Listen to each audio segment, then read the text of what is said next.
So why we at Metacafe have decided to focus on premium content. Number one, it looks fantastic. You know, people spend millions of dollars making this content look great. It's usually around a particular movie or a video game, so there's a lot of creativity in this video. We want to take this content. This content's widely available, right? A lot of people have it. What we're doing with it differently is packaging it with other pieces of content. Like the number one movie right now in the US is The Town, Ben Affleck. We got that clip just like everybody else. What does that mean though? What is that? That's a bank robbery movie. So when we get together and we have editors thinking about this stuff, we said, well, let's put it in context of other bank robbery movies. So let's look at Heat. Let's look at Dog Day Afternoon. Let's look at other classic examples of the bank robbery genre. Same thing with Ben Affleck. We made him our featured celebrity this week. So not only did we have his work in The Town, this premium content, but we also reminded people what else Ben Affleck had been up to. And these are the things you can do with editors versus, you know, just a random collection of videos that people are expected to search and sift through themselves. We cherry pick the best, we put it together in these compelling, unique content packages. So when it comes to the premium content space, I think the people that have been playing online the most with premium content have been the movie studios. They were first on the internet. They've spent a lot of time and effort around their digital strategies. So the fact that Metacafe has on board this team of people that understands that content, that has those relationships, we're getting things a lot of other sites aren't able to get. We've had a lot of success around comedy. You know, everyone knows comedy does well on the web, but we've taken a comedy approach and put it in everyday situations. Like when we go to a junket, for example, for a film, when we interview a celebrity, we don't just ask the questions that everyone else asks, because likely we can get those from our partners anyway. So we've sent comedians in to do songs, to do interviews. There was one, anybody in a room with Scarlett Johansson, they'd be like, I like you, Scarlett Johansson, but our guy went in there and actually made her put makeup on him. And they had a great conversation about that. It was hysterical. It got picked up by Huffington Post, by Gawker, by StumbleUpon. It was a success. So when we think about what's working for us, we're hanging a lot of our strategy on comedy. And not only comedy, but a non-traditional approach to basically staged events. So we come in and say, no, this is the way it's going to happen.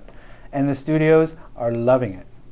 They're super excited. They're seeing a lot of pickup. I mean, everybody wants their clip to go off the site and get crazy. So studios are very happy. And the game side too, you know, we're doing what we call Meta Minute, which is a very quick way to put an editor in front of some game commentary, and he just talks over the commentary, puts it in context. That expertise around content, along with humor, I think is really, it's really proving out the editor concept.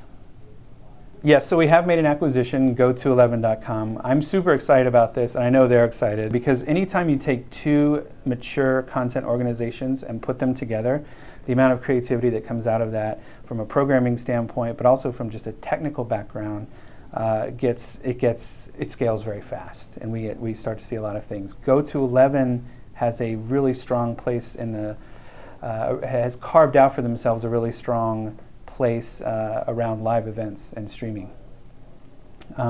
We're super excited on Metacafe's side to try some of that out. We're going to New York Comic Con in October, and we're going to bring Go211 crew and try to build some entertainment live streaming events. There's events rolling like Comic Con, like South by Southwest, that we're all pulling together using these two teams.